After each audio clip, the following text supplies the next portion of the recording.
Le Seigneur est tendresse et pitié. Sœurs et frères, paix et joie. L'évangile du 7e dimanche fait suite au discours dans la plaine qui correspond chez Luc au discours sur la montagne de Matthieu. Après la proclamation des béatitudes et des lamentations, Jésus invite maintenant ses auditeurs aux attitudes fondamentales qui font d'eux d'authentiques enfants du Père. Ces injonctions sont exigeantes et déconcertantes. Elles nous situent entre terre et ciel.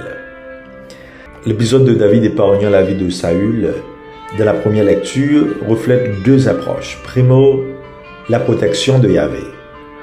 Quand Dieu nous choisit et nous confie une mission, il nous donne les moyens nécessaires pour l'accomplir et se range à nos côtés. Avec David, nous pouvons reprendre « Si Dieu est pour nous, qui sera contre nous ?»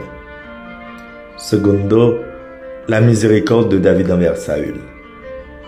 Quand Dieu vous témoigne de la miséricorde, vous devez vous sentir béni et agir comme tel, un enfant béni de Dieu qui ne cherche pas du mal pour ses ennemis. Ne le tue pas, disait David.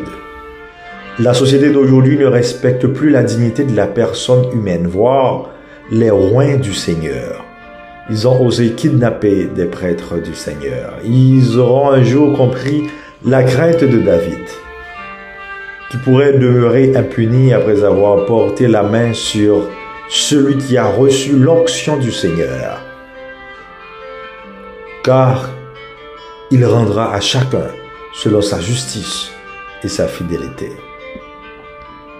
Les injonctions de Jésus à ses auditeurs nous rejoignent aujourd'hui et elles nous permettent de réfléchir et méditer sur le cœur de l'homme se situant entre terre et ciel.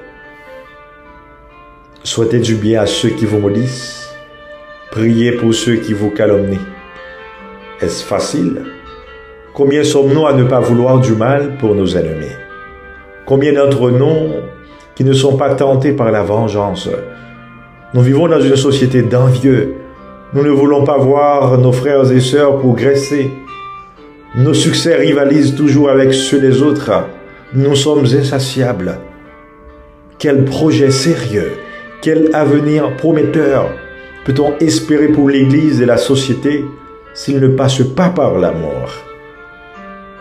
Comment peut-on marcher ensemble si l'on ne se fait pas confiance, si l'on ne peut pas se soutenir? Jésus nous exhorte à adopter des attitudes évangéliques qui nous font penser à certains noms, dont Elder Camara, l'évêque des bidonvilles, qui a vu la pauvreté comme une injustice se reposant sur un système qu'il fallait changer. Mahatma Gandhi et la non-violence. Il interpellait ainsi les chrétiens.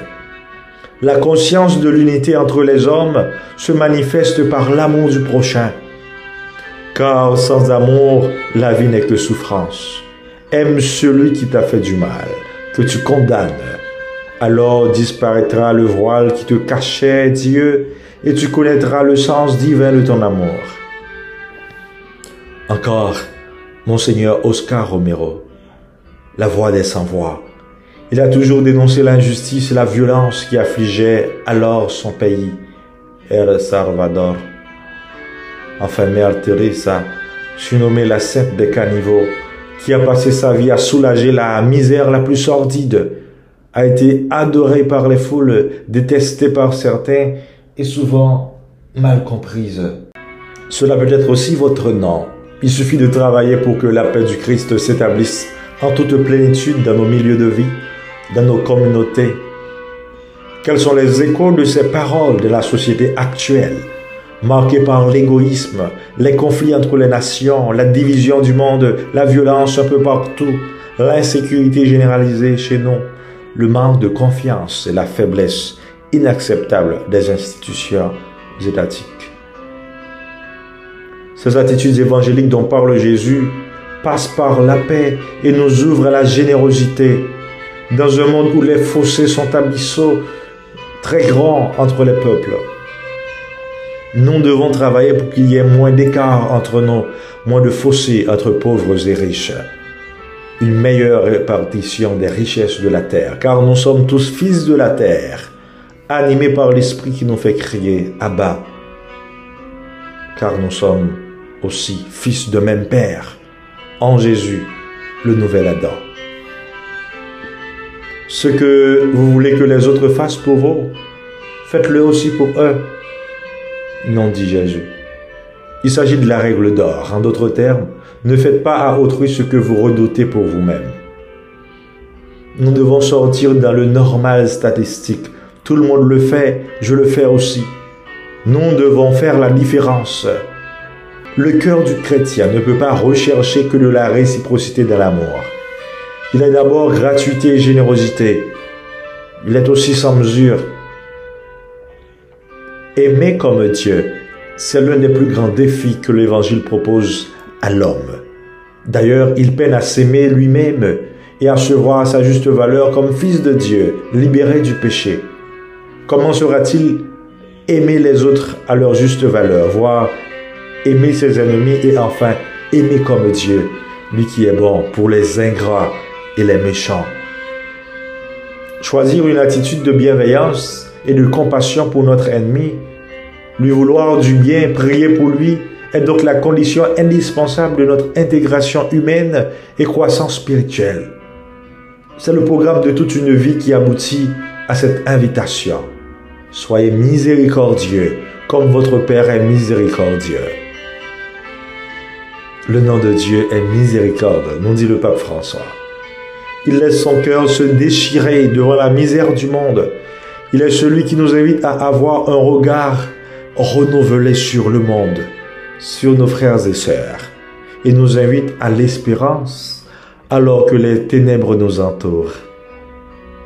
Il avait vu les misères de son peuple et il voit aujourd'hui nos misères. Sœurs et frères, ne cessons jamais d'espérer et personne ne pourra voler ou kidnapper notre espérance ou notre foi. Gardons-les inébranlables dans le Seigneur et faisons ensemble enfin la prière de Saint François d'Assise. Seigneur, fais de moi un instrument de ta paix. Là où est la haine, que je mette l'amour. Là où est l'offense, que je mette le pardon. Là où est la discorde, que je mette l'union. Ô Seigneur, que je ne cherche pas tant à être consolé qu'à consoler, à être compris qu'à comprendre, à être aimé qu'à aimer. Amen.